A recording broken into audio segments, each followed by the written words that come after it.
So what happened in the last few weeks? Well, mortgage-backed security prices went up. The market started seeing the 10-year coming down. Things look good. Mortgage application actually went up 2.2%, which is actually pretty good. But it is still at 1997 levels. So we're still looking at a drop of nearly 40% year over year. Refinancing has dropped 86% over year over year. So yeah, we had a little bit lower rates. People came out and started applying a little bit more for mortgages.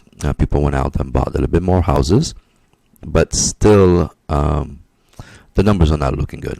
They're still way below last year or even 6 months ago. And if you look at the yield curve, it is still highly inverted.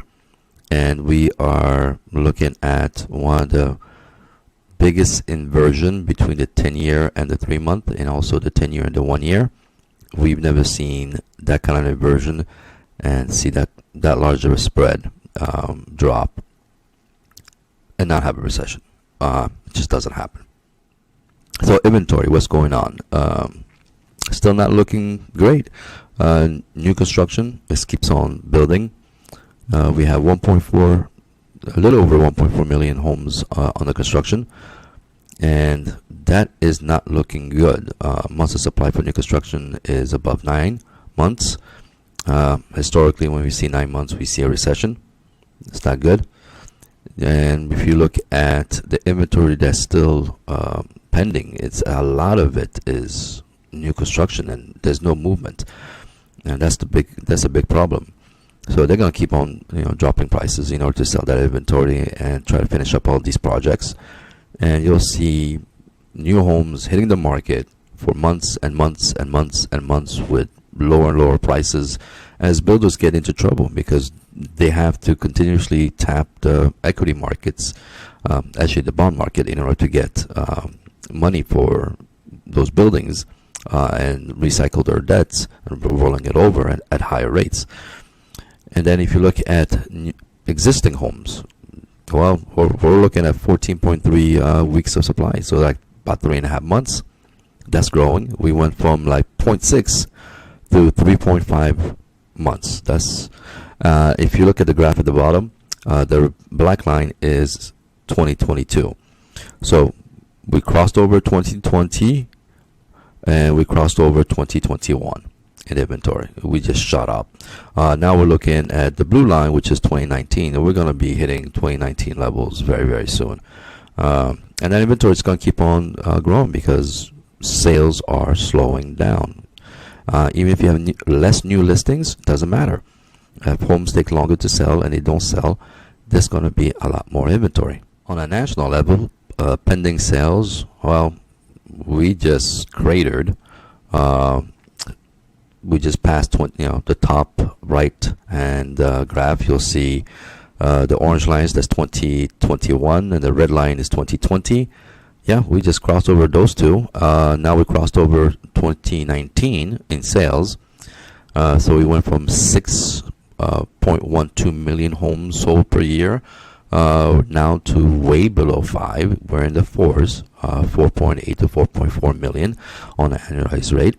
And that's not looking good because people don't have the money. If you look at homes sold around the country, same story. That's dropping below 2019 levels. That's the second graph. And then if you look at average sales to list price, there you go again. That black line crossed over the yellow line, 2021, crossed over the 2020 line, and now is looking at 2019 levels. So yeah, homes are going to sell way below listing price, and it's not going to get any better. Now this graph is actually very, very interesting. It's looking at all the different things that happened in the economy, all the different sectors and data, and it's looking at it compared to other recessions. So the X basically marks that particular piece of data is in recession. A green arrow means it's actually expanding, and the yellow little dot is basically is a cautionary warning that things are not, very good. So if you look at past recessions, we are in recession. When it comes to retail sales confidence, wage growth, because it's negative. Commodities prices are going down. New orders, factory new orders are going down. So that's not good. Financial credit spreads, way negative.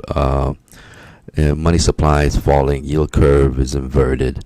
So you have most of the recessionary data showing up like previous recessions. The only two things that are looking okay are truck shipments, because it's the holidays right now, and jobless claims. Those are two only bright spots in the economy. But what happens next year when you look at credit balances going through the roof? We just erase all the savings on credit card balances from 2020, 2021, and we just added another $300 billion on the balances of credit cards. It's not just balances. We just hit the highest interest rates in the last 20 years for credit card balances. So people are putting more money on their balance, and at the same time they're going to be paying a lot more interest on those balances. So what happens to consumer? They can't buy anymore. They're gonna max out their credit cards, and then they're not gonna be able to make their payments, and then they're gonna go in delinquency.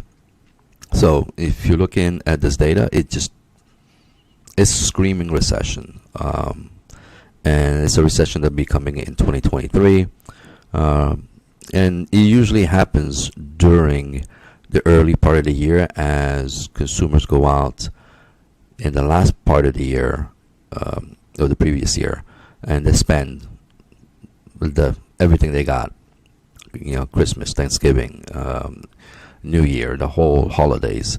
So people they max out the credit cards, they max out their credit lines, they max out inventory for on the retail side. They hire extra people, so they have more costs and everything. So they do all that, and then they're broke come January. January, February, and March is usually when recessions most of the time happen. And that's what we're going to start seeing in January, February, and March. Now, the big question is, what's the Fed doing? Well, they're not going to stop hiking. They're not stopping. And that's not going to help. So hold on to your hats. The real estate market is still in a bumpy ride. And the economy is going to join it soon.